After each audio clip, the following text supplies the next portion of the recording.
Saya persilakan Pak Adam Teja dari Sydney untuk memberikan kesaksian. Kita beri tepuk tangan dulu Pak Adam Teja. Terima kasih. Ini tema malam ini benar-benar mestinya kita semua senyum ya. Karena ini temanya membuat Tuhan tersenyum. Jadi jangan sembunyikan senyumnya ya. Saya ingat ini ada sesuatu quote ya yang mengatakan, gunakan senyummu untuk mengubah dunia. Jangan biarkan dunia mengubah senyummu.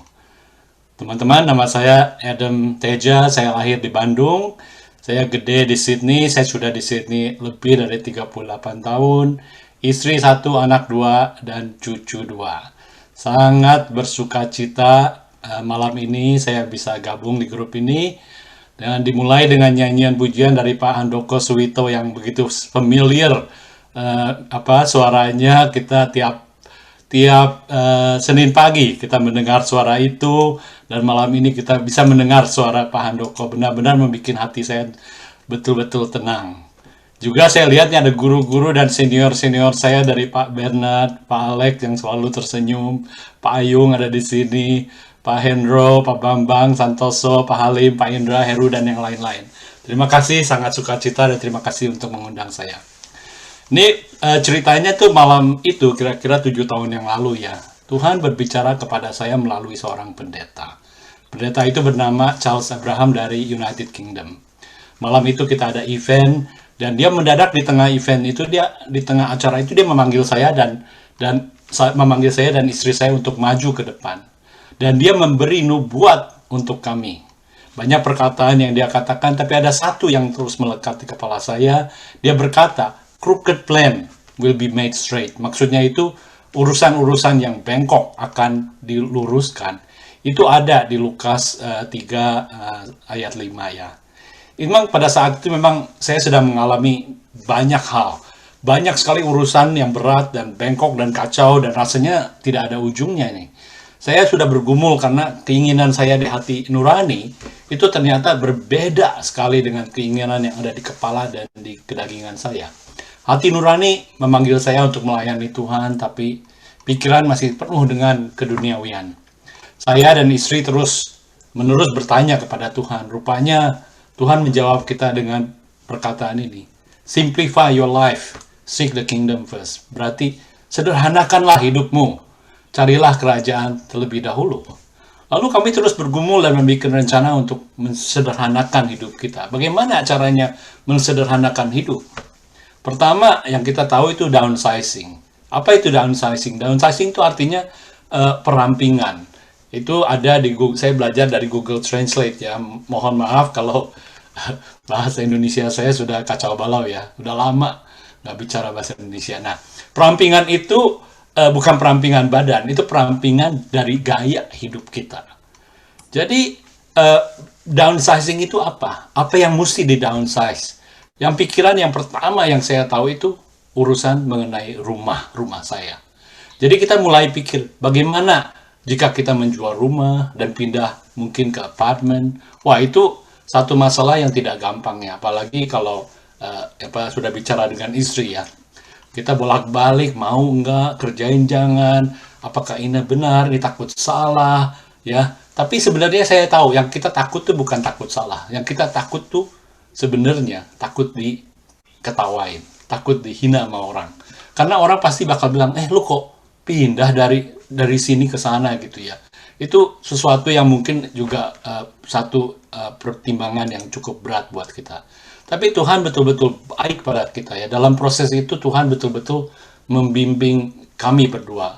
Ada beberapa yang kita pelajari dari kitab suci juga dan menjadi kunci dan memberi kita keberanian. Pertama adalah pertanyaan yang kita tanyakan kita sendiri. Apakah saya memiliki rumah atau rumah yang memiliki saya? Ini ada sesuatu kalimat atau mimpi dari semua orang Australia. Orang Australia selalu bilang Great Australian Dream. Great Australian Dream itu adalah impian indah orang Australia. Apa itu? Itu semua bermimpi bahwa mereka itu akan mempunyai rumah, taman gede, ada fasilitas ini itu. Nah, tapi ternyata dalam kehidupan saya mulai mengerti bahwa bukan saya yang memiliki rumah, tapi rumah yang memiliki saya. Kenapa? Karena bayangkan, dari Senin sampai Jumat, ya dari pagi sampai malam saya kerja. Kerja buat apa? Buat bayar rumah.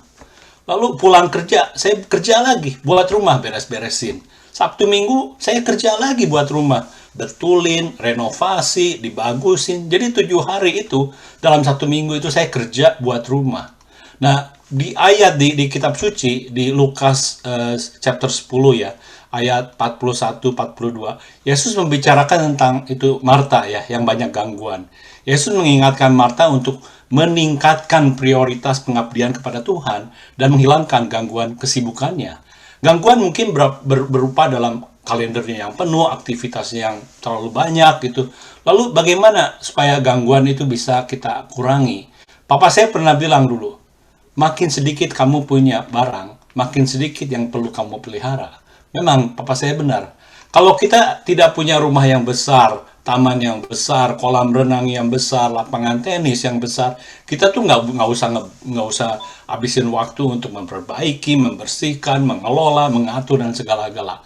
Malah dengan itu kita bisa lebih banyak waktu dan kapasitas untuk pertumbuhan spiritual. Lalu Yohanes Pembaptis juga berkata, ia harus bertambah, tapi aku harus mengecil. Ketika kita mengurangi apa yang kita lakukan, misalnya belanjaan, penimbungan, kita dapat belajar untuk hidup dengan lebih sedikit dan mengarah lebih fokus kepada apa yang Tuhan sukai bagi kita. Yesus juga membicarakan hal ini kepada pengusaha muda yang kaya, mendorong orang kaya itu untuk melepaskan beban harta miliknya untuk mengikuti dia. Di Alkitab di Ibrani 12:1 itu juga mengatakan bahwa memberitahu kita untuk membuang segala sesuatu yang menghalangi perjalanan kita dengan Tuhan. Ketika kita mencintai hal-hal lebih dari kita mencintai Tuhan, kita memiliki masalah. Menyederhanakan gaya hidup dan perampingan adalah jawaban yang paling benar. Jadi saat itu kita mulai mengerti dan mulai kita buang semua barang-barang yang bisa dijual-jual, yang bisa dikasih-kasihin. Sebenarnya buang paling susah di Australia, karena malah biayanya tinggi. Jadi lebih baik kalau bisa tuh dikasih. Jadi kita betul-betul akhirnya kita prosesnya mungkin cukup lama, beberapa tahun ya. Akhirnya kita jual rumah dan kita pindah ke apartemen yang secukupnya.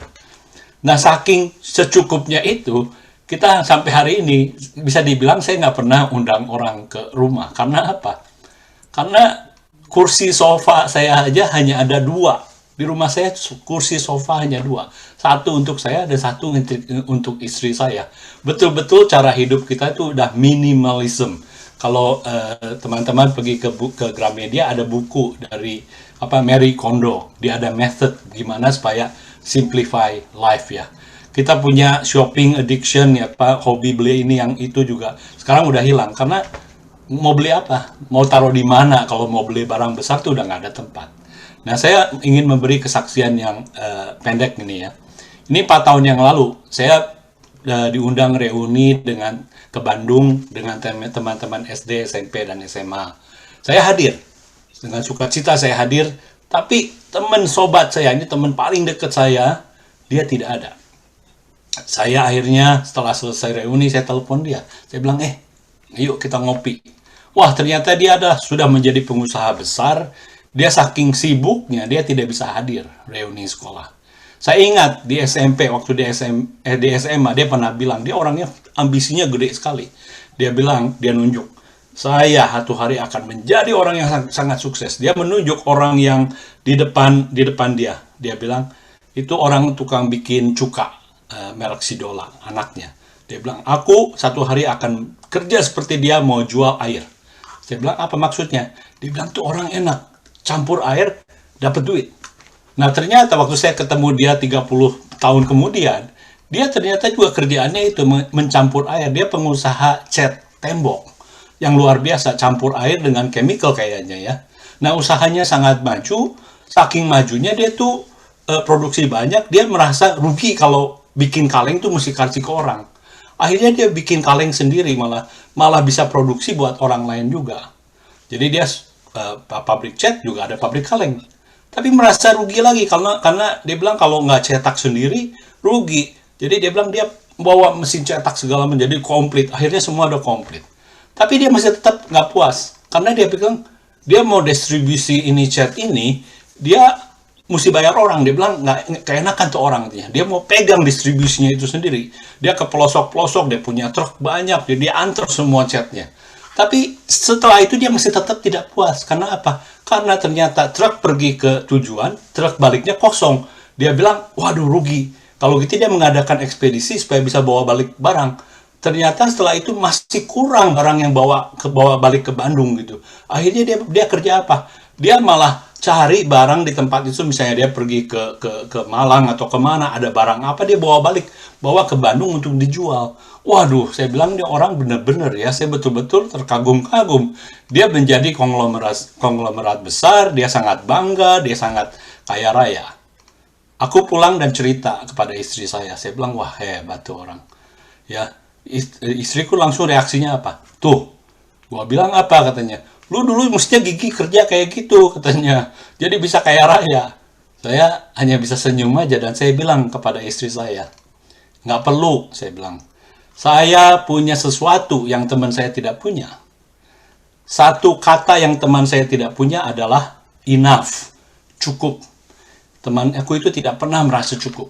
Dia terus berlari mengejar ketidakcukupannya tiap hari. Buat saya Tuhan itu sangat baik. Tuhan sudah menghapus keinginan saya untuk mengikuti perlombaan dunia. Tuhan telah memberi ya kecukupan kepada saya dalam bentuk contentment, dalam bentuk kepuasan. Saya ingin menutup ini dengan satu quote yang saya rasa paling baik ya. Ini dari pendeta bernama John Piper. Dia selalu bilang, God is most glorified when we are most satisfied in Him. Artinya, Tuhan paling dimuliakan ketika kita paling puas di dalam Dia.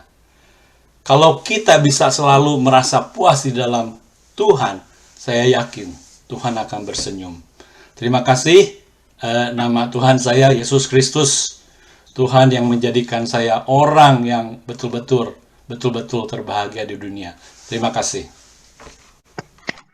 Haleluya. Sungguh kesaksian yang sangat luar biasa Pak Adam Teja. Bukan karena kekurangan lalu downsize ya, cuma karena memang mau meluangkan waktu lebih banyak dengan Tuhan. Itu yang membuat Tuhan tersenyum. Luar biasa. Haleluya, puji Tuhan. Terima kasih Pak Adam. Terima kasih, Pak. Oke, sekarang kita akan lanjut dengan kesaksian yang kedua. Saya persilakan Pak Yohanes Sidarta untuk memberikan kesaksiannya. Silakan Pak Yohanes Sidarta, Tuhan berkati. Shalom untuk orang-orang yang terbahagia di dunia. Yes, Shalom. yes, Simply yes. man, Be strong in the Lord. be strong in the Lord. FGB man. FGB Man. Malam hari ini, kesaksian yang saya akan bawakan berkisar tentang menjangkau jiwa-jiwa. Sesuai dengan tema yang sudah kita dengar, membuat Tuhan tersenyum. Matius pasal 28 ayat 19 juga mengatakan, jadikanlah seru bangsa muridku. Saya tahu itu adalah kesenangan Tuhan yang luar biasa yang membuat Tuhan tersenyum. Saya tahun 1993 masuk di Lumajang chapter. Saat itu dalam kondisi meninggalkan keterpurukan hidup saya di kota Surabaya. Selama hampir 30 tahun ya, saya berkecimpung di wadah yang luar biasa ini. Setia di dalam perkara kecil, Tuhan akan memberikan tanggung jawab yang lebih besar di dalam perkara-perkara besar. Demikianlah juga keberadaan saya dari tahun 1993 sampai 1921. Saya mengalami beberapa terobosan-terobosan yang membuat saya bangkit kuat. Saya tahu di dalam perkara-perkara besar ini, saya benar-benar diutus oleh Tuhan Yesus untuk menjangkau jiwa-jiwa. Ini pekerjaan saya yang biasa saya lakukan selama ini. Dan saya memperoleh satu jawaban yang pasti. Saya memperoleh karunia yang dari Tuhan. Sehingga dengan latar belakang sebagai FGP Man, saya memulai terjun di marketplace untuk menjangkau jiwa-jiwa. Dan kerinduan saya benar-benar terarah memenangkan jiwa-jiwa. Satu syarat yang mutlak yang harus kita kerjakan untuk menjangkau jiwa, kita harus menjalankan, memikul salib, menyangkal diri, dan dengan segala kerendahan hati, kita baru bisa memperoleh jiwa-jiwa yang kita jangkau itu. Saya masih ingat, saudara, saya harus menanggalkan keeklusif saya sebagai orang Kristen. Inilah kelemahan-kelemahan yang selama ini orang Kristen tidak menyadari. Seringkali melihat orang dunia seakan-akan, wah, bukan seiman dengan saya. Jadi dia merasa orang Kristen itu ada keeklusifannya, tidak gampang bergaul dengan orang-orang dunia yang pada umumnya mengklaim mereka adalah orang-orang yang rusak dan lain sebagainya. Saya menanggalkan jubah saya. Saya masuk di dalam satu kelompok yang mana saya sudah rencanakan untuk bergabung dengan mereka. Pertama-tama banyak cacian, banyak maki-maki dengan saya, yang mana ada yang menyinggung saya, perasaan saya.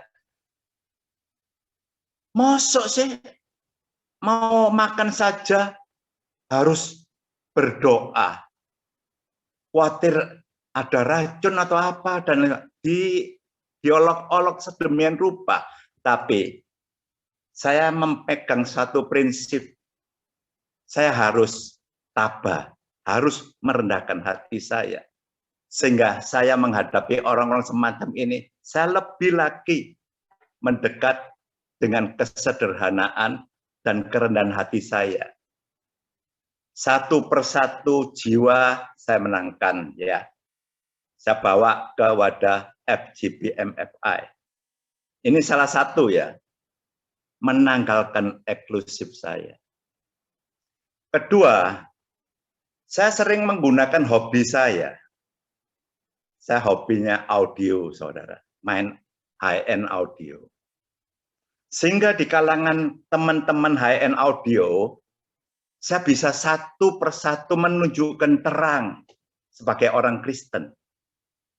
Terang sebagai orang Kristen.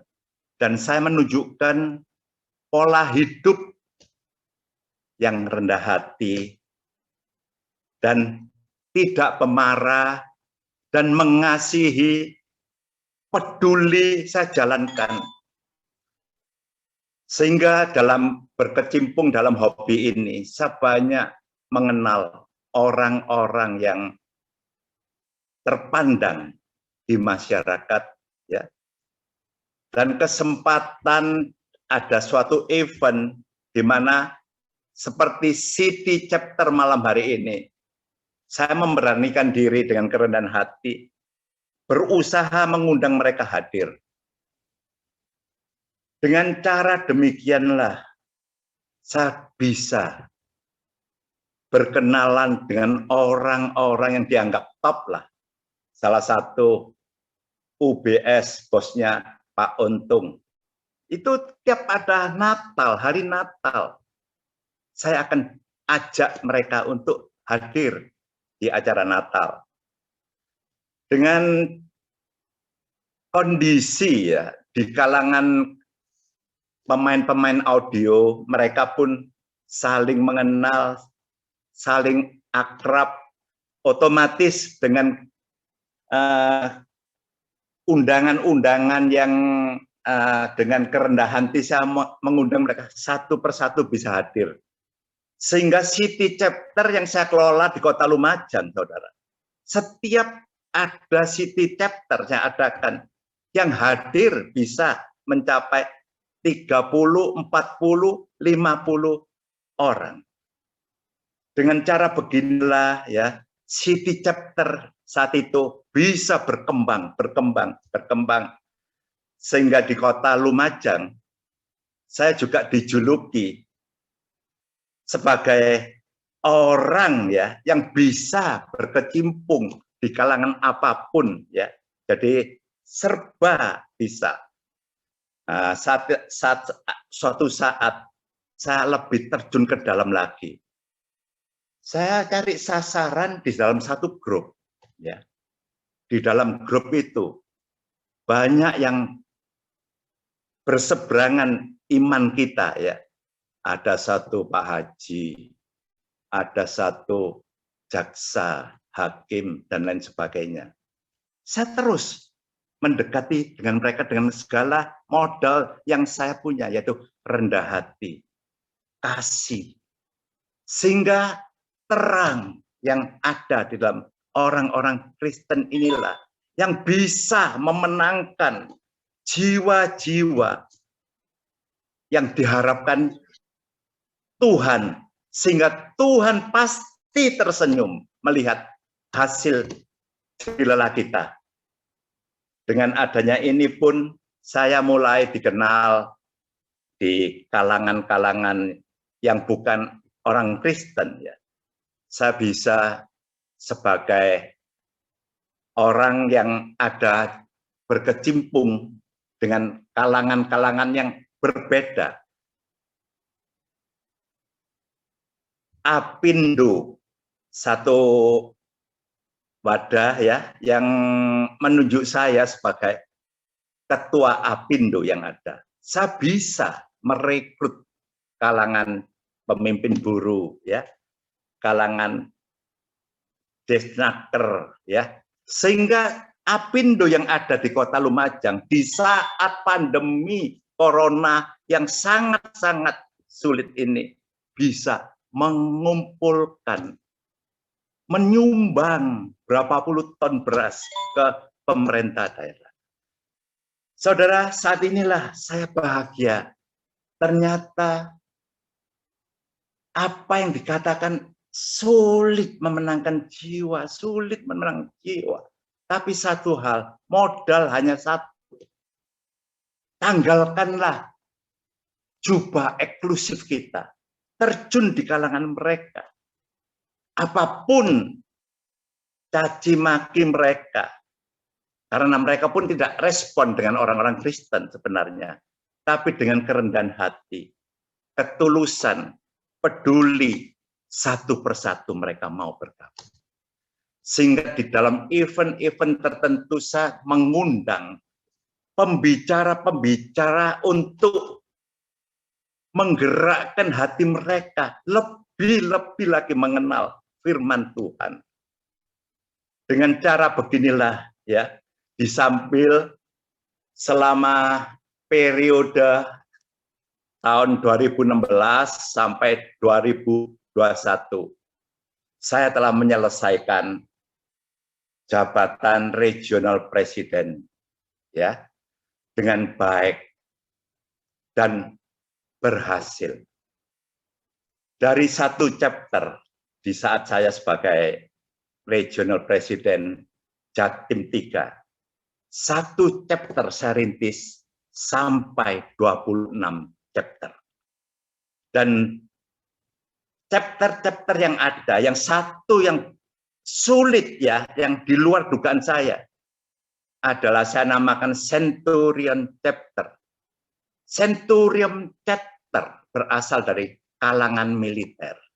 Bisa saya juga menangkan untuk mendirikan chapter yang saat itu sangat terkenal juga di kota Pasuruan. Bapak Ibu, saudara-saudariku yang dikasihi dan diberkati Tuhan. 30 tahun sudah saya berkecimpung di wadah FGP MFI. Dari kehidupan keterpurukan saya memperoleh berkat yang luar biasa dari Tuhan kita Yesus Kristus. Sehingga sampai saat ini ya, di usia saya yang ke-74 tahun, jadi hampir 30 tahun saya berkecimpung di FGP MFI. Saya benar-benar merasakan sudah saatnya saya mau meletakkan jabatan untuk menikmati hidup saya yang ke depan. Satu hal, saya memperoleh satu pencobaan yang telak. Saya menjadi satu sakit penyakit yang membuat saya bingung. Ternyata kata-kata itu yang menyakitkan hati Tuhan. Jadi sisa hidup saya mau mempergunakan untuk kesenangan saya dan jabatan saya lepaskan. Sehingga setelah mengalami suatu penyakit yang semacam itu, saat itu national president kita, Pak Ardian juga menghibur saya, memberi saya nasihat. Pak Sidarta, jangan sekali-kali ngomong selesai sudah jabatan saya mau meletakkan jabatan. Ingat, bukan sisa hidup, harusnya segenap hidup kamu persembahkan untuk Tuhan. Saat itu saya benar-benar ya sadar bahwa saya salah besar di hadapan Tuhan. Saya bertobat dan memulai terjun lagi pelayanan-pelayanan. Meskipun dengan segala keterbatasan usia saya. Namun sampai saat ini sakit penyakit saya disembuhkan dan saya pulih kembali.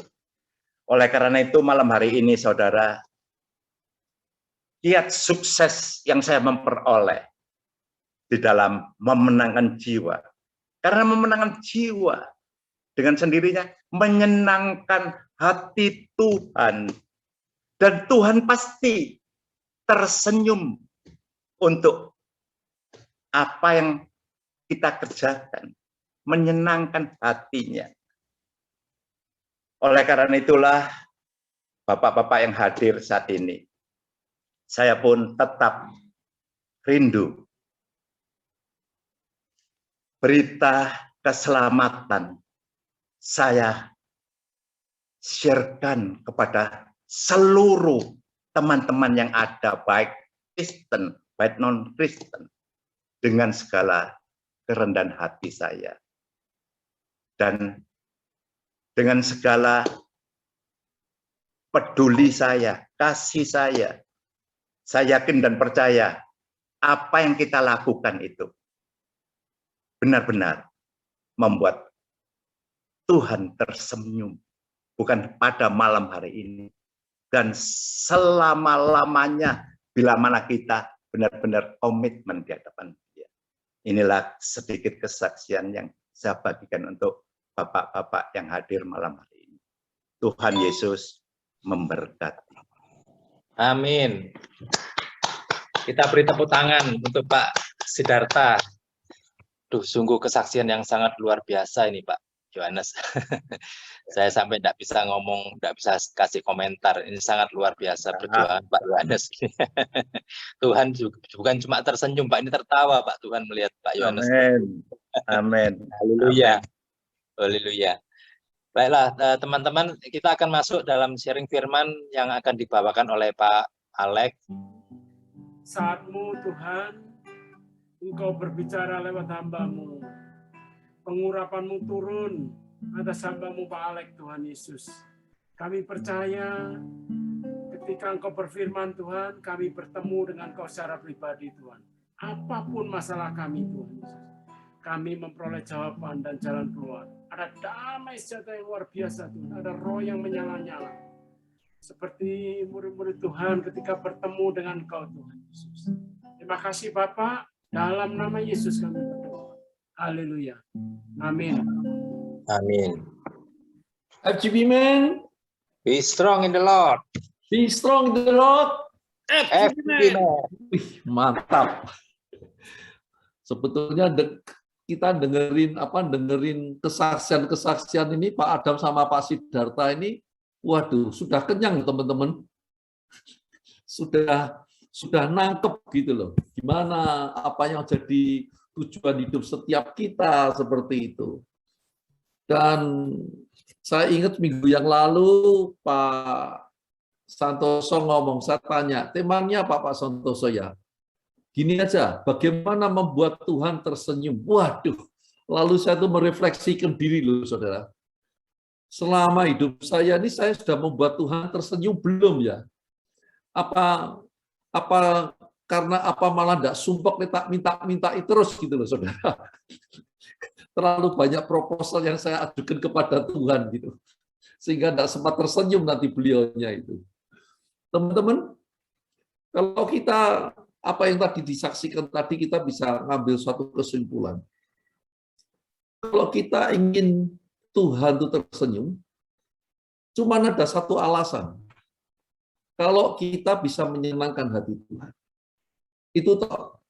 Kalau kita tidak bisa menyenangkan, bagaimana Tuhan akan tersenyum seperti itu. Nah, kalau kita itu bisa menyenangkan hati Tuhan. Tadi Pak Yones Siddhartha katakan, Pak Adam Teja katakan, ada suatu benang merah bahwa pada waktu kita itu menyenangkan hati Tuhan, berarti antara Tuhan dengan kita itu ada suatu relationship, maksud saya seperti itu. Coba kita refleksikan dalam kehidupan kita ini masing-masing, saudara. Kehidupan nyata kita masing-masing. Bagaimana kita dengan orang yang kita kasih ini ada suatu relasi. Relasi ini bisa terjadi kalau dua orang ini saling mengasihi, teman-teman, saudara. Relasi selalu akan berbicara antara kasih, antara cinta, ada berbicara mengenai pengorbanan seperti itu. Coba kita ingat, saudara, dengan pasangan hidup kita masing-masing. Karena kita mengasihi dia, tentu dalam benak kita itu terpikir apa yang membuat dia itu akan senang. Selalu kita akan memikirkan. Kita akan memikir karena kita mengasihi anak kita, cucu kita, selalu kita akan mikir, apa ya yang bisa menyenangkan anak cucu saya, istri saya. Coba ingat. Siang tadi, saudaraku, moro-moro saya ini diantarin es krim sama teman, saudara. Tapi saya tahu, Bapak ini kesukaannya cucu saya, gitu. Lalu saya ngomong sama ART saya, pembantu rumah tangga saya, tolong kasihkan anak-anak itu dulu, saya bilang. Loh, ini nak senengannya Pak Alex sampai dikirimi konco nih, nggak usah, ojo, kasih anak-anak dulu, saya bilang. Nanti nak ada sisa saya mau. Karena apa, saudara? Karena saya mencintai cucu saya, saudara. Benar, kita selalu terpikir bagaimana kita akan menyenangkan orang yang kita kasih. Saya masih ingat, saudaraku, 20 tahun lebih sekian tahun, waktu itu istri saya seorang dosen di Petra, saudara. Dia ngajar begitu, pakai antar jemput, saudara. Tetapi saya selalu sempatkan kalau ada waktu, saudaraku, jam 2, jam 3, dia selesai ngajar, saya selalu sempatkan untuk jemput dia, saudara. Karena apa, saudara? Kepengen ketemu, kepengen ngomong-ngomong, saudara. Nang dalan ngomong-ngomong, pulang kerja, kok rasanya itu ada suatu keintiman gitu. Masih udah dijemput malam ya akan ketemu, saudara. Pasti ulang-ulangan, saudara, mau karo bojone. Tetapi ada terus kerinduan untuk bisa ketemu, saudara. Ada suatu kegairahan untuk ketemu. Karena saya mencintai dia, saudara. Saya mengasihi dia. Karena saya tahu biarpun dengan yang cara sederhana saya jemput dia, dia itu sumringah, saudara. Dia itu tersenyum loh, saudara. Maksud saya begini, saudara. Kita akan menyenangkan seseorang, akan membuat seorang itu tersenyum. Seorang itu akan apa? Kita akan menyenangkan dia. Kalau dua oknum ini saling mengasihi. Dan bagaimana kita ingin menyikapi, bagaimana untuk dia melihat Tuhan bisa tersenyum. Dia sudah mengasihi kita terlebih dahulu. Kita permasalahannya kadang-kadang kita itu tidak menyadari kalau Tuhan itu mengasihi kita dengan sungguh-sungguh. Kadang-kadang benar saya itu terpikir gini, ya wis lumrah nak Gusti Allah mengasihi ciptaannya. Itu saudara. Padahal sebetulnya mestinya saya akan menghargai lebih dari itu. Masalahnya, saudara, pada waktu kita ingin dengan topik malam hari ini, membuat Tuhan tersenyum. Tadi suatu refleksi untuk setiap kita. Apakah kita ini sudah menyenangkan dia? Apakah kita ini sudah berelasi dengan dia sungguh-sungguh? Apakah kita ini sudah pada waktu berelasi itu ketemu itu yang saya sampaikan bukan cuma ngajukan proposal, minta maksud saya, tetapi kita pernah tanya, Tuhan, kesenanganmu itu apa? Apa yang bisa menyebabkan engkau itu bisa tersenyum, bahkan bisa tertawa? Suatu refleksi kehidupan setiap kita. Tadi Pak Adam sudah menjawab, Pak Yones Darta dalam kesaksiannya sudah jelas menjawab. Apa yang menjadi kerinduan Tuhan? Pak Yones Darta katakan, satu kerinduan Tuhan, jiwa-jiwa. Adam Teja katakan, Pak, satu yang menjadi apa yang dilakukan Pak Adam Teja. Dia tidak lagi melekat kepada keduniawian, tetapi dia melekat kepada Tuhan. Itulah relationship. Dikatakan di Yohanes katakan begini. Kalau mengasihimu, apa bagaimana aku mengasihimu? Tuhan katakan, lakukanlah perintahku. Lakukanlah perintah-perintah. Itulah yang bisa menyenangkan Tuhan. Pada waktu murid tanya, apa perintahmu Tuhan? Yang paling utama adalah kasihlah Allah Tuhanmu dengan segenap hatimu, dengan segenap jiwamu, dan dengan segenap akal budi. Dan kasihanilah sesama manusia seperti engkau mengasihi diri. Saudaraku, nggak ada cara lain untuk menyenangkan Tuhan. Nggak ada cara lain untuk membuat Tuhan itu bisa tersenyum. Selain kita mengasihi Dia. Coba kita renungkan sejenak dalam kehidupan kita. Apa yang kita lakukan pada waktu kita tuh mengasihi istri kita, mengasihi keluarga kita. Tuhan katakan, kasihlah Allah Tuhanmu dengan segenap hati, pikiran, dan akal budi. Itulah relationship itu. Itulah intimacy itu. Dan kita akan bertanya selanjutnya, Tuhan, apa yang menjadi kesenanganmu untuk aku mengasihi? Saudaraku, saya percaya seluruh Alkitab itu tujuannya satu, keselamatan jiwa-jiwa. Bersama dengan Allah kita. Kelekatan dengan Dia. Sehingga sungguh apa yang menjadikan apa kehidupan kita ini, saudara. Untuk juga yang dikatakan tadi untuk mengasihi sesama seperti engkau mengasihi dirimu sendiri. Coba kita renungkan, saudara. Orang tuh kalau mengasihi pasti memberikan barang yang paling berharga kepada orang yang dikasih. Nah, kalau kita ini mengasihi sesama kita, saudaraku, pasti kita akan memberikan yang paling berharga untuk orang yang kita kasih. Dan hal yang paling berharga bagi kita sebagai manusia adalah keselamatan kekal. Orang sering mengatakan gini, kalau kamu tuh nginjilin orang tuh namanya kamu akan mengkristenkan seperti itu. Tapi coba renungkan lagi, saudara. Sebetulnya bukan kata-kata itu, saudara. Tapi ada satu hal yang lebih hakiki lagi. Karena keselamatan itu adalah hak setiap manusia. Dan kita mengingatkan dia, kamu tuh punya hak untuk menerima keselamatan dari Tuhan. Kita memikirkan yang paling hakiki dalam mengasihi.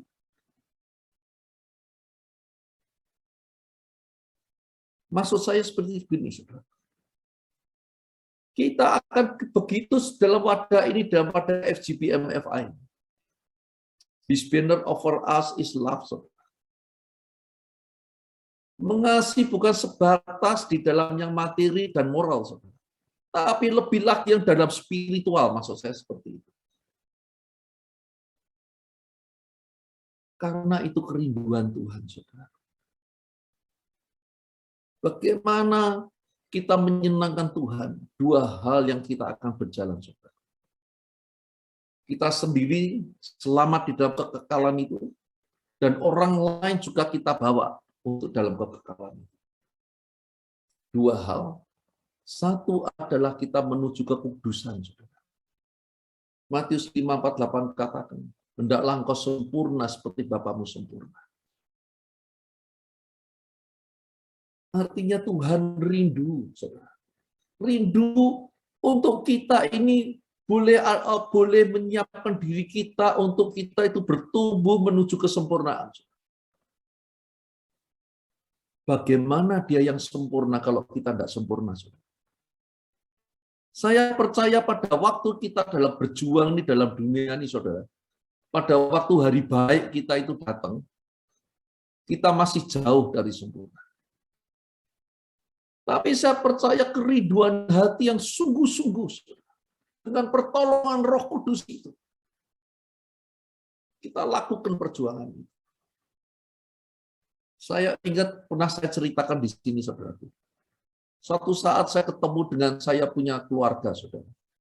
Kakak sepupu saya. Dia belum kenal Tuhan, saudara. Kemudian saya datang, dan puji Tuhan saya bisa bertemu dengan dia. Karena keluarga yang lain mau tengok aja, tidak diizinkan karena dengan alasan baru sakit seperti itu. Lalu saya ngomong gini, Cik, sakitnya sudah berat. Semua orang pasti pulang kepada yang menciptakan Sang Pencipta. Tetapi Cik, dia itu kudus, dia itu sempurna loh. Sebaik-baiknya kita ini tidak mungkin bisa ketemu dia loh. Kalau pakai kekuatannya kita. Sebaik-baiknya kita. Tetapi sih, dengan lewat Tuhan Yesus, dia itu akan menolong kita untuk kita itu bisa ketemu sama dia. Kita yang tidak sempurna disempurnakan. Apa Tacik mau terima Tuhan Yesus ini? Biar Tacik itu juga dapat keselamatan. Ya, mau. Lalu saya doakan terima Tuhan Yesus. Minggu depan oleh keluarganya dibawa menerima baptisan dan kemudian dia berpulang, saudara. Artinya saya mau sampaikan gini. Yang ini bagaimana kesempurnaan Allah itu. Dan hendaknya dikatakan di Matius 5:48, hendaknya engkau itu sempurna seperti Bapamu sempurna. Saya lupa di 1 Petrus berapa katakan, hendaklah engkau kudus karena Allah itu kudus. Artinya kita mesti kejar kekudusan itu. Kesungguhan hati Bagaimana kita untuk mengalami perjumpaan dengan dia. Kerinduan hati benar-benar, saudara, kegairahan untuk mencari dia. Bukan karena ketakutan, saudara. Mau saya sampaikan. Bukan karena takut masuk neraka, loh, saudara. Bukan seperti itu maksud saya. Tetapi relasi ini adalah satu hubungan kasih, saudara. Sehingga kalau kita itu melakukan hal-hal yang tidak berkenan padanya, itu tidak lagi bukan karena takut gandonya hilang, bukan karena takut berkatnya hilang, tapi karena kita takut menyakiti hatinya, saudara. Itulah relasi, itulah keintiman, saudara. Saya dulu pernah saksikan, saudara, di tempat ini. Suatu saat saya itu pulang dari mana? Dari Christmas Drive. Saya pulang naik mobil di dekat kampung saya itu, kemudian dicegat ada rombongan polisi, saudara. Karena saya tidak pakai sabuk pengaman. Saya tadinya nggak sadar. Begitu saya tahu, waduh, betulnya nggak ilok-ilok saya, saudara. Saya seakan-akan gini, aduh, dalam urusan gini saya kok bikin malu Tuhan seperti itu. Punya perasaan seperti itu. Perasaan yang bersalah yang tidak enak hati. Bukan takut didenda loh, saudara. Enggak. Saya bukan melebih-lebihkan, tapi saya punya waktu itu hati seperti itu.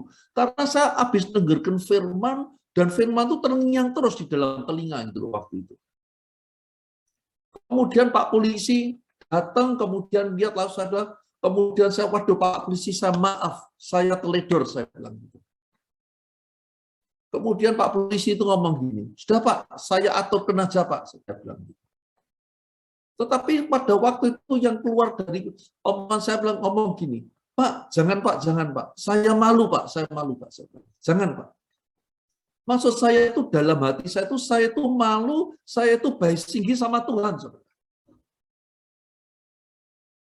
Kemudian Pak polisi ini reaksinya juga rada aneh juga menurut saya. Lalu dikembalikan semua. Bapak pendeta ya? Loh, bukan Pak, saya bilang gitu. Saya bukan pendeta Pak, saya bilang gitu. Ya Pak, lain kali yang hati-hati Pak.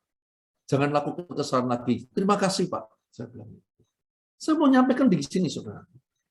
Pada waktu kita tuh menjaga relasi kita, itu hubungan kita ini, saudaraku. Itu seperti kalau saudara punya hubungan sama pasangan hidup saudara, sama istri saudara. Kalau kita dengan pasangan hidup kita tidak setia, saya kok ragu-ragu mau ngomong kita bisa setia sama Tuhan. Dan sama yang ketok tidak setia, atau sama yang tidak ketok mana, saudara? Saya menyampaikan bahwa inilah suatu keintiman bagaimana kerinduan hati ini menyenangkan dia. Pikiran benak kita cuma kepingin bahwa Tuhan itu, kita itu ingin menyenangkan dia. Karena satu alasan, saudara. Kita menyadari kasihnya. Kita menyadari kasihnya. Mungkin banyak hal yang kita pikirkan itu tidak terjadi, saudara. Mungkin banyak hal yang kita minta itu tidak Tuhan berikan, saudara. Tetapi kalau kita runut, terus larinya kemana, saudara? Akhirnya ternyata Tuhan membawa kita untuk lebih akrab dengan Dia. Dan kita mendapatkan sesuatu yang value-nya nggak ada bandingnya, yaitu relationship dengan Allah. Dan itu, saudaraku, seperti yang dikatakan tadi kesaksian Pak Siddhartha, Pak Adam, saudaraku. Kita akan mendahulukan dia daripada untuk kepuasan daging, kepuasan mata, keangkuhan hidup. Kita menjadi orang yang bebas, saudara. Karena Pak Adam tadi sudah sampaikan. Pada waktu memikirkan tadi itu, untuk kepuasan mata, kepuasan daging, kenikmat apa itu, keangkuhan hidup tadi. Tadi cerita Pak Adam kalau kita nyimak dari temannya tadi, kita lihat seseorang yang terjebak kepada rasa tidak cukup. Dan yang terjadi adalah kegelisahan. Yang terjadi itu kecemasan, saudara. Dan pada waktu nanti sadar, sudah terlambat. Semakin terjebak, semakin sulit untuk lepas. Makanya Tuhan Yesus ngomong, orang kaya sulit masuk kerajaan surga. Bukan kayanya, saudara. Tapi kelekatannya kita dengan apa? Dengan untuk kepuasan mata, kepuasan daging, keangkuhan itu melekat di situ. Saya kalau ngomong gitu, mohon maaf, bukan saya sudah saya ngelakoni loh, Bapak-bapak. Enggak loh, Bapak Ibu. Saya ini masih berjuang. Karena saya pun sering terjebak. Tetapi pada waktu mulai saya tiap kalau malam merefleksikan, Pak Bina selalu ngiling, nak malam itu refleksikan hidupmu pada sepanjang hari ini. Saya minta ampun. Terus saya ini mencoba menghadirkan Tuhan setiap waktu dalam kehidupan saya. Pada waktu kita coba saudara ingat-ingat, dalam segala persoalan yang membuat emosi kita naik, segalanya saudaraku, gengsi kita, pada waktu kita ingat kehadiran Tuhan, kita bisa menjaga diri, saudara, bisa mengendalikan diri. Tapi pada waktu kita tidak menyadari kehadiran Tuhan, saudara, bisa lain ceritanya, bisa kembali kepada hidup lama, saudara. Keintiman dengan Allah bukan cuma pada waktu kita ada di persekutuan doa malam hari ini. Bukan cuma pada waktu kita saat teduh. Bukan cuma kita waktu ada di gereja. Tapi tadi pesan tadi Pak Siddhartha katakan, nggak ada waktu untuk melupakan dia, nggak ada waktu untuk istirahat. Anytime. Saya ingat Pak Pendeta Jeffrey Rahmat. Waduh, saya sampai doa sampai Tuhan. Tuhan, buat saya itu bisa apa yang dia alami, saya bisa ngalami. Dia sharing bagaimana dalam tidur pun, loh, saudaraku. Dia bisa ngalami hadirat Tuhan, loh. Tuhan bisa berbicara jelas dengan dia. Saya bilang, Tuhan, aku minta rahmat-Mu, anugerah-Mu, Tuhan. Aku ingin merasakan hadirat-Mu terus. Menyadari akan dia. Padahal sudah dikatakan di Alkitab, kita sebagai orang percaya Roh Allah ada pada setiap kita. Roh Kudus ada pada setiap kita. Dia yang menolong kita. Tapi kita sering abai. Saya sering abai, saudara. Kalau kita menyadari ini, saudara, kita akan menjaga hidup kita dengan sungguh-sungguh. Satu hal yang kita jelas, kita ngerti tujuan hidup kita. Di 1 Petrus ayat 4 kalau saya katakan, pakailah sisa waktu yang ada untuk mencari kehendak Tuhan, bukan kehendak manusia. Kita nggak tahu waktu kita masing-masing, saudara. Yang muda belum tentu urutannya terakhir, saudara. Belum tentu, saudara. Tetapi waktu yang ada ini mesti kita pakai sungguh-sungguh mencari dia. Bukan karena kita takut masuk neraka, saudara. Terlalu mudah, terlalu pengertian yang terlalu mudah seperti itu. Terlalu kanak-kanak gitu maksudnya. Tetapi kerinduan karena kita ingin bersama-sama dengan Tuhan. Kerinduan untuk kita jangan terlepas dari kasih Tuhan. Kalau pagi hari, saudaraku, saya selalu doa sama Tuhan, malam hari saya ngomong. Doa Tuhan. Tuhan, aku tuh minta anugerah-Mu, minta rahmat-Mu. untuk ku bisa mengasihimu lebih lagi. Tuhan, jangan biarkan aku terpisah dari Engkau, Tuhan. Kerinduan hati, saudara. Karena kita menangkap kasih-Nya. Karena Dia mengasihi kita. Dan kita akan mengasihi Dia. Kita akan dengan cara berpikir seperti itu, saudara. Kita menjadi orang-orang yang bebas, saudara. Menjadi orang-orang dikatakan oleh Pak Demos itu, orang-orang yang berbahagia di dunia. Karena kita tahu yang kita melekat adalah pada satu pribadi, Tuhan sendiri. Saudaraku yang penuh kasih, keintiman ini yang penting saya sampaikan. Nah, saya masih ingat pada waktu itu Pak Bambang Budianto katakan, dan itu sangat menginspirasi saya, saudara. Bagaimana untuk kita itu, setiap pribadi kita ini, indikator apa setiap kita ini kalau kita tuh intim dengan Allah? Dia katakan begini, 1, bagaimana kegairahanmu dengan Tuhan?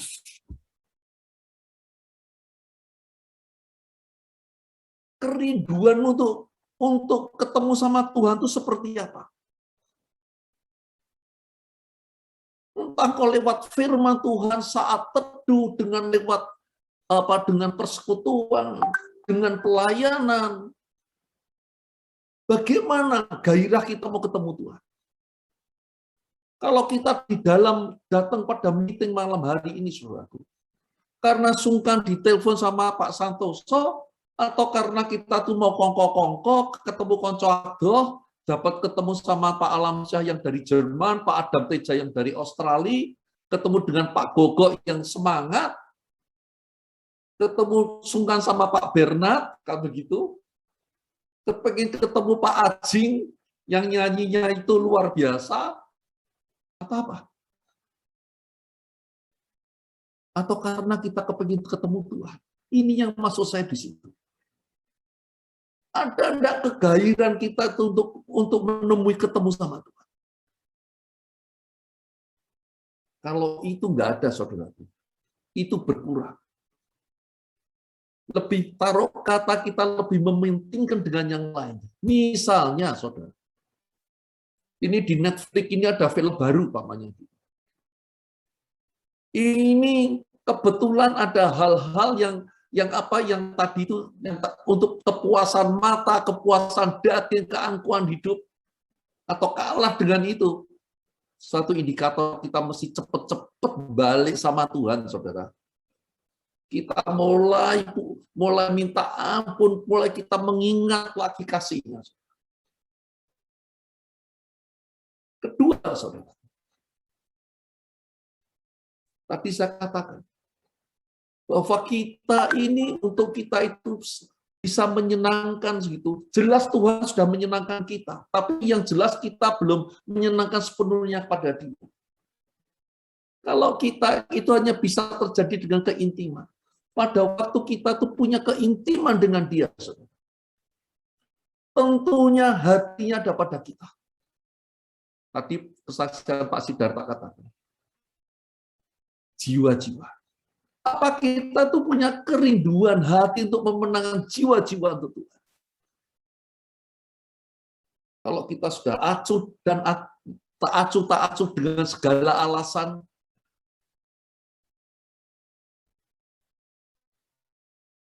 itu warning pada kita. Karena pada waktu kita intim dengan Tuhan, terjadi suatu transformasi hati Tuhan pada hati kita. Kita tuh ketularan gitu. Kita tuh kesetrum hatinya Tuhan. Frekuensi kita tuh, kalau Dr. Hendro ngomong tuh, frekuensinya tuh kudu podo. Frekuensi yang sama itu kerinduan Tuhan, podo kerinduan kita. Ketiga, apakah dalam sisa waktu kita yang ada nih, saudara, apakah kita lebih mementingkan untuk pertumbuhan rohani kita atau yang lainnya?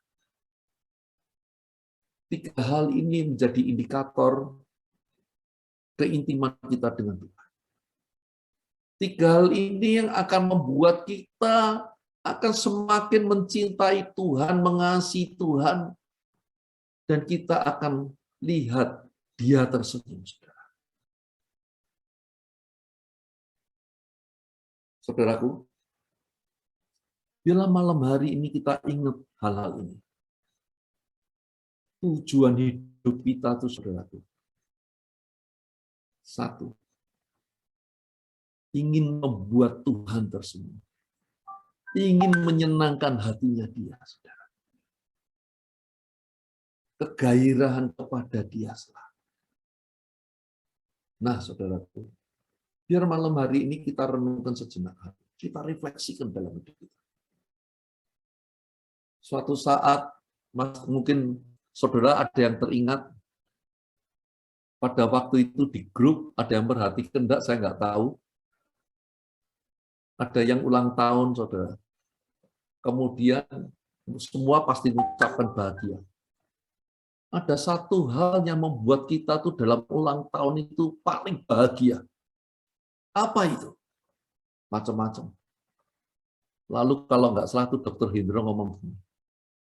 Karena dengan merayakan ulang tahun, artinya kita makin lebih dekat lagi kepada Dia, untuk ketemu sama Dia. Terima kasih, Tuhan Yesus memberkati. Saya kembalikan kepada Tuhan. Oke, haleluya, puji Tuhan. Oke, kita akan masuk dalam breakout room. Pertanyaannya, ya, apakah kita sudah menyenangkan Tuhan?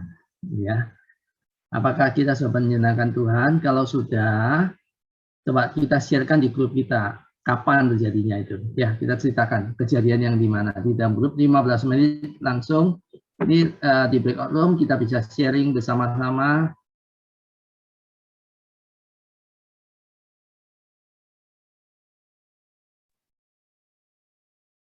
Shalom. Shalom, Pak Bambang, sehat-sehat. Pak, puji Tuhan. Pak Siddhartha, FGB Man. Pak Indra, Pak Yohanes Siddhartha. Shalom, Indra. Pak Ayung. Indra. Shalom. Ada satu tim, ya, yang saya namakan tim dokter. Anggotanya adalah interdenominasi, ya. Ada Kristen, ada Buddha, ada Islam, semuanya lah ada di dalamnya. Rutinitas saya berkecimpung bersama mereka menjadi hubungan yang sangat-sangat intim. Bagaimana untuk merekrut, ya, lebih menjangkau lebih luas lagi tim ini berkembang-kembang, ya. Saya merekrut satu Pak Haji, ya, Haji Huri, ya.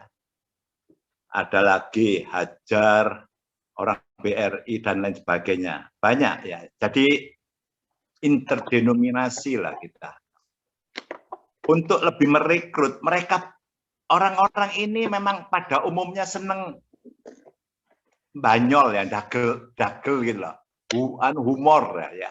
Sehingga keakraban kita itu diselingi dengan humor, tidak ya. Dan saya punya ide supaya orang-orang lebih terkesan, ya. Saya namakan tim dokter. Waduh, orang lihat kok, wah, eksklusif sekali. Mungkin para dokter ini. Ternyata setelah saya sharekan, jelaskan, kenapa saya namakan tim kita nih, tim dokter, ya. Ada bahasa Jawa yang kasar ngomongnya. Dokter istilahnya badoke banter-banter. Nah, jadi dengan istilah ini, ya, banyak kalangan-kalangan yang istilahnya seneng, ya, humor dan lain sebagainya. Jadi dokter dibuat pegangan, oh, tim dari dokter badoke banter-banter, suka makan, gitu. Maksudnya makannya itu suka sekali akan makan makanan itu lah. Jadi saya kira bisa menjadi inspirasi yang digunakan Pak Yohanes ini untuk lingkungan-lingkungan kita, khususnya lingkungan pribadi. Hendra Song, Pak Indrasung? Ya memang kadang-kadang itu kayak voltase Pak, up and down Pak. Kadang-kadang tuh merasa wis nyenangkan, tapi kadang-kadang pas ada pikiran gitu ya akhirnya voltase turun Pak. Memang butuh persekutuan kayak begini ini sehingga di-charge kembali Pak. Enggak ada warning Pak. Baterai tinggal 20% Pak. Jadi harus full charge 100% Pak.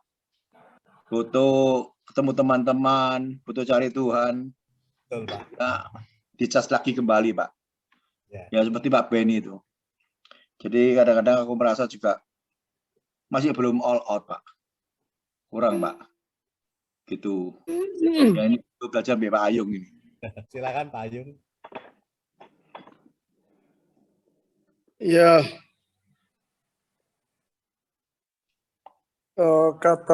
kata cukup itu tapi buat daging nggak bisa terima. Daging nggak pernah kata cukup. Jadi berlawanan. Bahkan itu Tuhan ajarkan doa Bapak kami itu cukupkan makanan. Itu bicaranya dalam sekali sebetulnya. Bagi orang sudah diliputi serakah, persaingan, ingin show off, waduh orang nggak mau ngalah, itu sudah ingin jadi kesombongan itu identik jadi dengan nggak bisa cukup ya, seperti yang disaksikan Pak Adam tadi temennya. Coba bayang dikerjain, tapi nanti ujungnya nanti orang-orang kayak gitu tuh menyesal. Seperti kayak orang maut kecekik. Jadi waktu dia nanti di titik tertentu, titik nadir itu, dia akan menyesal. Lagi nggak nututi, biasanya gitu Pak Indra. Nah, saya belajar banyak hal ini dari senior-senior Tulgosma. Buktinya saya ya usaha kecil, saya cukup dengan ini semua. Tuhan cukupkan kok. Di luar negeri Tuhan cukupkan. Ada semua, ada aja itu. Tapi saya nggak pernah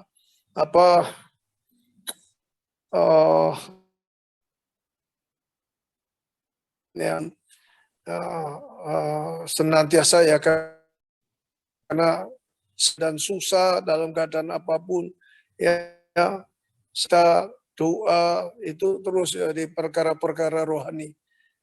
Itu yang mesti Pak, yang kita kejar, yang kita peroleh, yaitu yang mesti kita getu ya, bukan yang di dunia ini yang ditinggal. Semuanya kan ditinggalkan.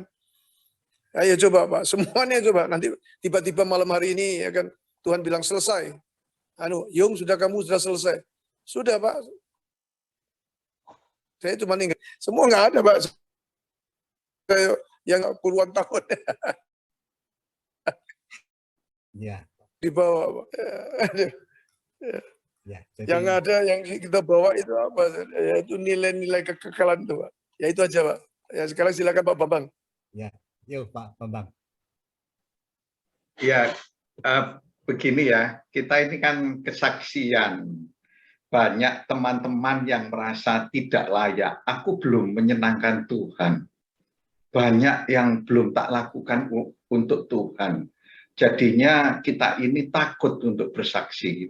Itu sering terjadi intimidasi seperti itu. Sebenarnya itu tidak boleh sih seperti itu. Memang kita tetap harus menjadi garam dan terang. Garam itu bermanfaat ketika ada orang yang membutuhkan. Kalau garam, istilahnya kalau ini nguyai segoro, garam itu tidak akan bermanfaat. Demikian juga jadi terang. Lilin sekecil apapun bermanfaat ketika kita tempatkan di tempat yang gelap. Tapi kalau di tempat yang terang, itu tidak ada manfaatnya sebenarnya. Jadi sebenarnya setiap kita yang ada di tempat ini, kita harus berani bersaksi. bukan kesombongan rohani ya, tetapi bersaksi sekecil apapun yang sudah kita lakukan untuk menyenangkan hati Tuhan, itu sebenarnya Tuhan itu sudah senang sekali sebenarnya. Senang sekali, apapun sekecil apapun. Ya, misalnya minggu yang lalu ada satu jiwa yang diselamatkan Tuhan. Mungkin Tuhan pakai saya, ya, ketika waktu itu dia mau merit.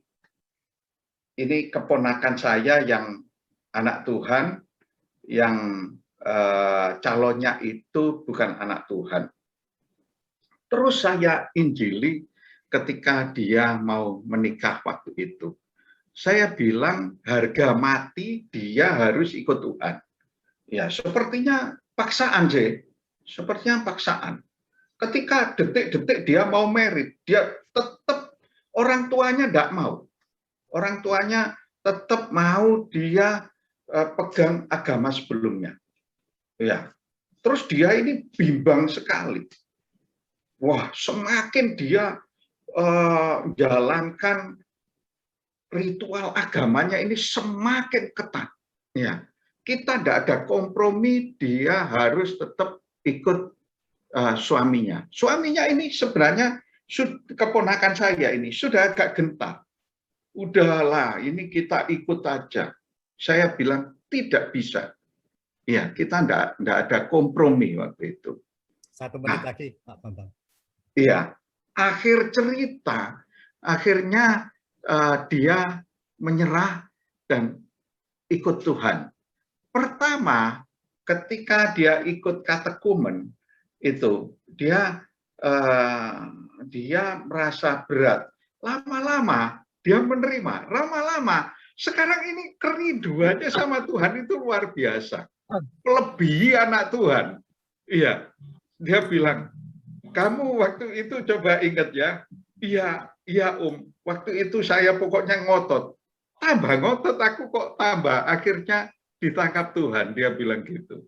Nah ini loh, kita memang harus tegas.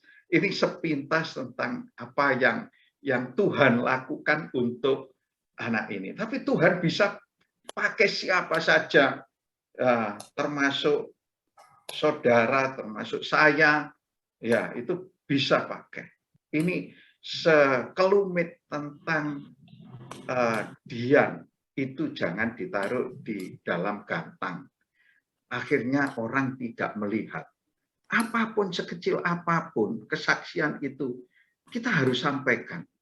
Ya, jangan merasa awak dewe iki jek gak layak kok. Ya, sik durung nyenengkan Tuhan kok. Ya, jadi jangan seperti itu. Itu ya, mungkin sepintas. Bagus sekali, Pak. Kita harus mau bersaksi. Karena anugerah Tuhan sudah banyak pada kita, masa disuruh bersaksi aja gak mau. Setuju, Pak Bambang? Ya, kalau dari saya sangat setuju dengan kesederhanaan. Kita berusaha menjalani sisa hidup kita ini dalam kesederhanaan, karena itu adalah suatu keindahan. Yang ini saya upayakan, saya rasakan sendiri. Dalam kesederhanaan kita merasa kebahagiaan, ada kebahagiaan. Ya, silakan Pak Ayung.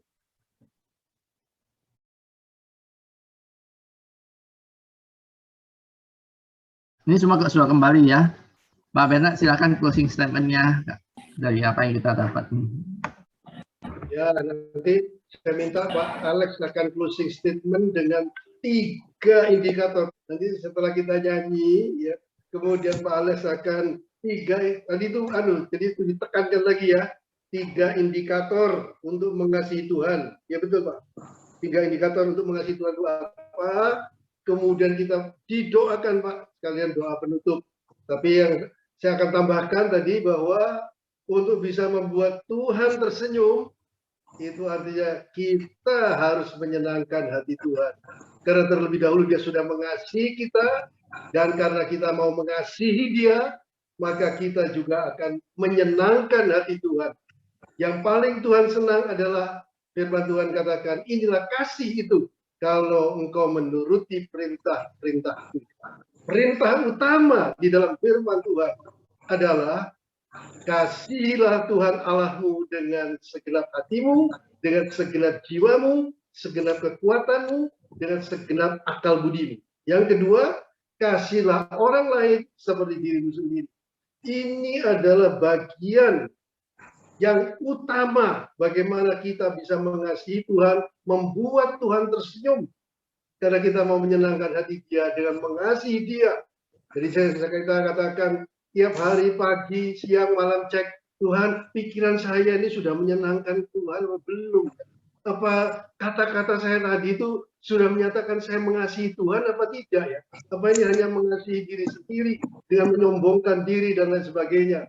Dan saya ingin hidup dalam kekudusan karena itu adalah menggambarkan sifatnya Tuhan. Nah, itu ya. Yang kedua, kita boleh menjadi berkat belas kasihan pada jiwa-jiwa. Tadi sharingnya Pak Halim di breakout room, bagaimana kita peduli akan orang lain. Itu membuat Tuhan tersenyum. Haleluya. Mari Pak Alex, silakan. Dalam sikap doa kita akan mendengar 3 indikator untuk mengasihi Tuhan. Dan Pak Alex akan berdoa buat kita semua. Saudara, apa yang kita tadi dengarkan tadi, mari kita merefleksikan hubungan kita dengan Tuhan. Bagaimana keintiman kita dengan Tuhan. Amin. Pertama, saudara, bagaimana kegairahan kita kepada Tuhan. Kegairahan untuk mencari Dia, mencari wajahnya. Amin. Setiap waktu. Renungkan, saudara. Kedua, saudara. Apakah hati Tuhan, hati yang mengasihi jiwa-jiwa itu ada pada kita? Amin. Coba renungkan, saudara. Apa kita cuek saja dengan keselamatan orang lain? Jiwa-jiwa. Ketiga, saudara. Apakah kita nih di dalam hidup kita ini setiap waktu, apakah kita mementingkan untuk pertumbuhan rohani kita, atau sebaliknya kita lebih mementingkan untuk mencari kepuasan mata, kepuasan daging, kepuasan keangkuhan hidup, saudara. Mari saat ini kita menghadap Dia, saudara. Ya, langsung doa penutup. Pejamkan mata setiap kita, saudaraku. Renungkan 3 indikator keintiman dengan Tuhan. Kegairahan akan Tuhan. Kegirahan, kegairahan jiwa-jiwa. Orang maka syakarama. Mari, saudaraku. Kita akan mengingat kasih-Nya, saudara. Kita akan kembali kepada bagaimana setiap kita ini mengalami Damaskus momen itu, seperti Paulus alami. Ingat kasih-Nya, ingat kebaikan-Nya, dan anugerah-Nya. Selamatkanku sebab kasih-Nya setinggi langit.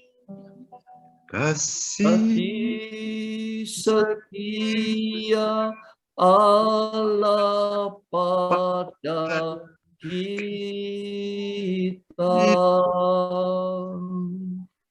Besar kasih Allah pada kita. Tuhan Yesus, terima kasih malam hari ini Kau mengingatkan kami. Begitu besar kasih-Mu kepada setiap kami dan seluruh umat manusia. Kerinduan-Mu untuk setiap kami mendapatkan keselamatan kekal. Terima kasih kasih-Mu itu Tuhan. Kalau saat ini di antara kami sudah banyak yang melupakan atau kadar mengingat itu kembali berkurang bahkan tidak ada. Tuhan ampuni, Tuhan ampuni.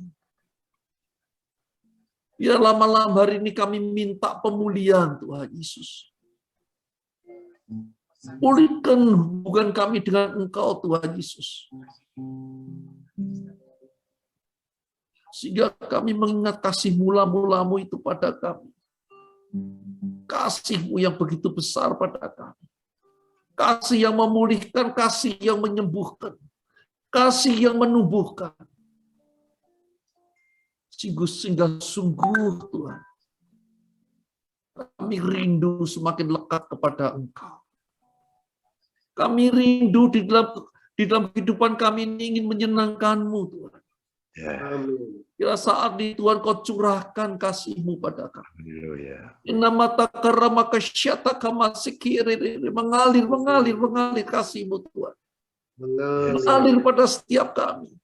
Mengalir kepada keluarga kami semuanya pula Tuhan. Kami rindu Tuhan. Kami berserta keluarga besar kami Tuhan. Hidup menjadi orang-orang yang ingin menyenangkan. Haleluya. Kami rindu satu hal Tuhan. Pada waktu kami berjumpa dengan Engkau, Kau katakan kepada setiap kami, Engkau anakku yang kukasih, Engkau yang berkenan. Itulah pengharapan kami Tuhan. Itulah iman kami. Bila itu dalam kasih-Mu sendiri. Terima kasih Allah. Malam ini Kau mengingatkan pada setiap kami tujuan hidup setiap kami. Jangan biarkan kami melenceng sedikit pun Tuhan. Terima kasih Allah. Dan biarlah damai sejahtera-Mu yang melampaui segala akal Tuhan curahkan kepada setiap kami. Boleh kami bawa di dalam keluarga pekerjaan pelayanan kami. Sehingga apapun yang boleh kami lakukan untuk memuliakan nama. Di dalam nama Tuhan Yesus, kami telah mengucap syukur dan berdoa. Haleluya. Amin. Amin. Terima kasih. Saya kembalikan kepada host. Antonius, ya. Baiklah, mungkin Pak Santoso selaku Presiden Chapter ada pengumuman Pak. Silakan Pak Santoso. Ya, terima kasih kepada pelayanannya Pak Alex yang luar biasa, makin dewasa dan makin kami semua diberkati luar biasa. Kesaksian Pak Adam Teja juga Pak Yohanes Sidarta. Terima kasih pelayanan Bapak-Bapak yang memberkati kami malam hari ini. Terus ada satu pengumuman lagi, ini supaya karena minggu depan kita nggak ada fellowship, saya terpaksa mesti umumkan sekarang. Akhir minggu kita akan adakan seminar kesehatan jiwa. Mungkin Pak Dr. Hendro bisa kasih. Ini luar biasa. Saya dapat masukan dari Pak Hendro ini, ternyata ini kesehatan jiwa yang tidak sering kita alami tanpa kita kesadari bahwa itu adalah ternyata ada gangguan. Jadi contoh ini yang saya ingat, kita seringkali keluar rumah sudah sampai di jalan balik lagi, iya rumah tak kunci nggak? Aduh, jadi enggak itu salah satu. Tapi mungkin Dr. Hendro bisa sampaikan. Ya, jadi sejak zaman dulu ya, tahun 90-an itu masih zamannya senior saya, Dr. LH Budiono. Dia itu sudah sering memberikan teaching training tentang inner healing. Nah, inner healing ini itu ada sesuatu di alam kejiwaan kita yang kita tidak tahu, tapi sesuatu itu menimbulkan gejala tidak nikmat dalam hidup kita. Jadi kita nggak tahu, nanti kita diajari gejalanya itu apa.